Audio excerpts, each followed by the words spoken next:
ঐতিহাসিক ৭ নভেম্বর জাতীয় বিপ্লব ও সংহতি দিবস উপলক্ষে রাজশাহীতে বিএনপির উদ্যোগে বর্ণাঢ্য র্যালি ও সমাবেশ অনুষ্ঠিত হয়েছে। শুক্রবার বিকেলে রাজশাহী কলেজের সামনে থেকে র্যালি নিয়ে নগরীর সাহেববাজার জিরো পয়েন্ট হয়ে আলুপট্টি মোড়ে সংক্ষিপ্ত সমাবেশ অনুষ্ঠিত হয়।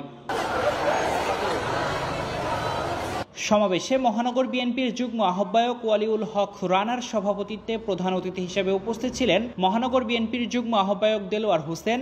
বিশেষ অতিথি হিসেবে ছিলেন আসলাম সরকার, জয়নাল আবেদিন শিবলি, মনিরুজ্জামান শরীফ সহ মহানগর বিএনপির বিভিন্ন থানা ও ওয়ার্ডের আহ্বায়ক ও সদস্য সচিব সহ এর অঙ্গ সংগঠনের নেতাকর্মীরা।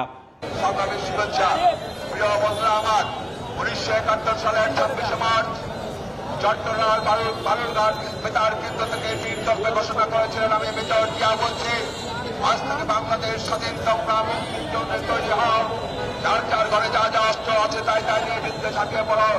সেদিনে সেই মেজর জিয়া পরবর্তী আমরা লক্ষ্য করলাম 1975 সালের 7 নভেম্বর সাধারণ জনগণ এবং সৈনিকদের নিয়ে বিপ্লবের মধ্য দিয়ে